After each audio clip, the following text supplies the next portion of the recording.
네. 샤오미 짱이죠. 이렇게. 이야.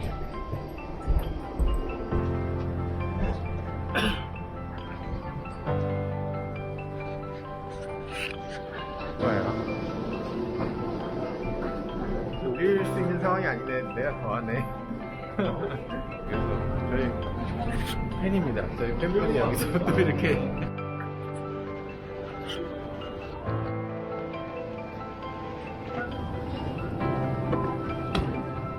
이게 일본으로 나왔던 거. 원래 일본으로 나왔다고요? 네, 이거 제일 먼저 왜 나만 못 봤지? 영상 보고 어쩌라고.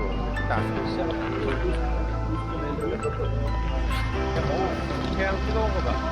지금 7시에 해픽입니다 이게. 7시인데 이건. 네네. 네, 잠시 후에 뵙겠습니다.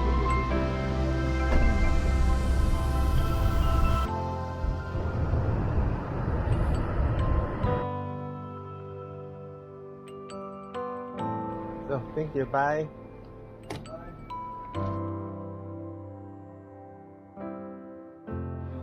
와, 세상에 이런 샐러드라니.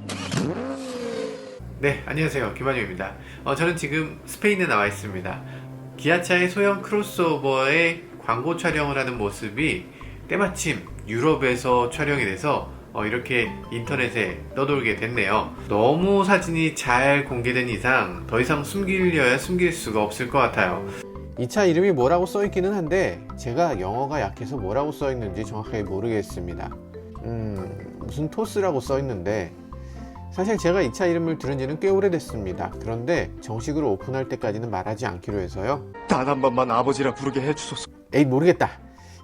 이번에 유출된 셀토스는 서울 모터쇼에서 공개된 SP 컨셉트와 매우 닮았다는 것을 아실 수 있을 겁니다. 지난번 제가 말씀드린 대로 서울 모터쇼에서 나온 건 콘셉트카가 아니라 굳이 양산차를 뜯어서 양산차 아닌 것처럼 꾸며놓은 차였거든요. 이 차의 디자인은 나왔지만 크기를 가늠하기가 힘드시죠?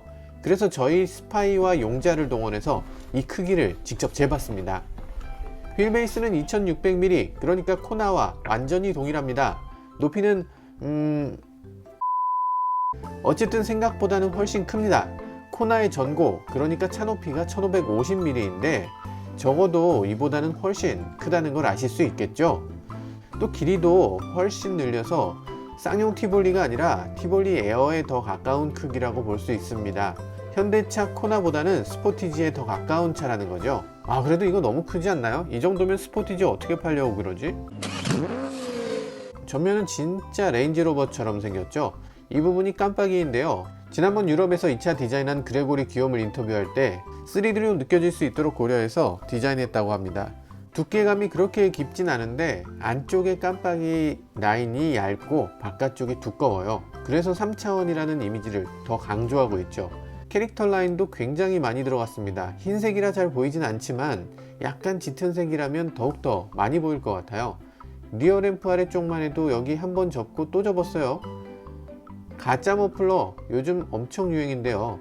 전 이게 왜 유행인지 모르겠지만 이 차에서는 의외로 꽤 멋있게 보입니다. 스키드 플레이트도 너무 예쁘죠. 이 차에서는 너무 예쁘게 잘 조화를 이루고 있습니다. 기아차 디자인 확실히 물올랐습니다. 스파이샷을 찍으신 분이 아주 센스 있는 분이신데요. 브레이크 램프가 들어오는 순간까지 딱 포착했네요. 테일램프 내부의 그래픽도 아주 멋지게 만들어졌습니다.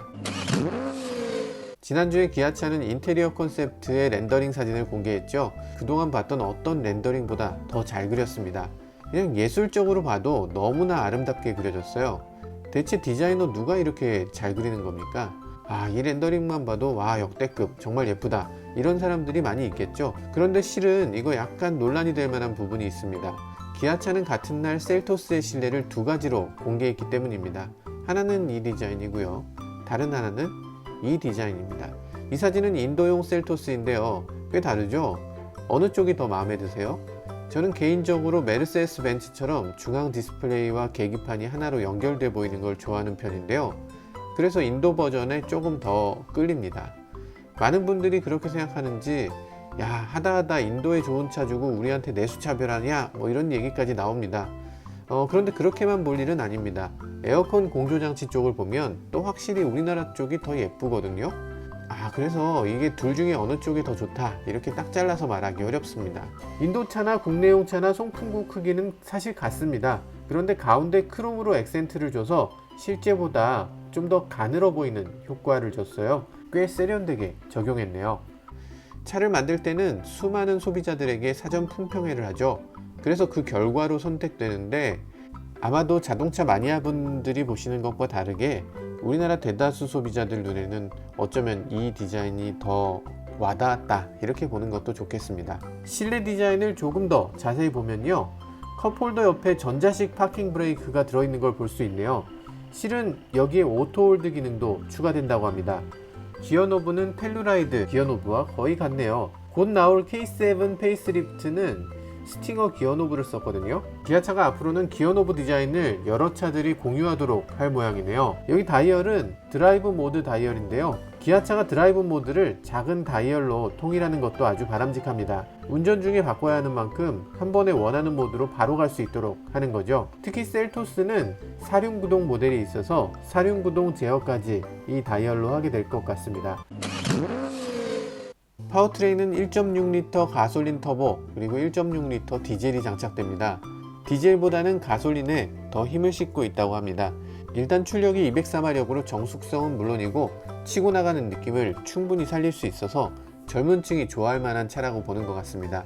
사실 디젤 1.6은 출력이 136마력, 사실 재미보다는 연비 위주가 될 것 같아요. 디젤을 살 거면 스포티지 사라는 얘기. 그런데 기아차가 이 차를 뭐라고 하냐면 하이클래스 SUV라고 합니다.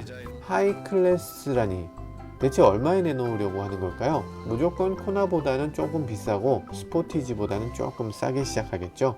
정확한 가격은 전혀 모르지만 1900만원대에서 거의 3000만원에 육박하는 정도까지 되지 않을까 싶습니다. 현대차 코나를 비롯해서 소형 SUV들이 대체로 좀 껑충한 느낌이 되고 있는데요. 이 차는 길이를 약간 더 길게 뽑으면서 비율만큼은 아주 훌륭합니다. 28인치 휠은 소형 SUV 중에서 아주 큰 편인데도 휠하우스가 좀 남아 보여요. 심지어 바퀴 사이즈를 조금 더 키워도 되겠다 싶기도 합니다. 아마도 진짜 SUV로 보이고 싶었다, 이런 것도 있을 겁니다. 또 차체 옆면 바디 면적을 줄여서 지나치게 뚱뚱해 보이거나 껑충해 보이지도 않고 날렵하고 세련된 차로 보이게 하는 효과를 노린 것 같습니다. CUV, SUV에서 아주 촘촘하게 가져가는 전략이 좋아 보입니다. 그런데 스토닉과 셀토스가 너무 겹친다는 점은 좀 불안하기도 합니다. 게다가 스토닉은 우리나라에서는 그렇게 인기 없지만 유럽에서는 없어서 못 파는 차거든요. 셀토스가 나오면 스토닉은 어떻게 될지 좀 더 지켜봐야 될 것 같습니다.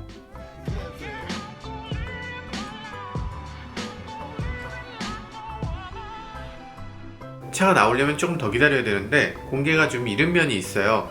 조금 일찍 공개됐고 이름도 사실 공개되지 않았는데 이번 일로 인해서 또 공개되게 됐고요. 어쨌든 이렇게 된 이상 더 많은 사람들에게 좋은 평가를 받도록 하는 게 중요하겠죠.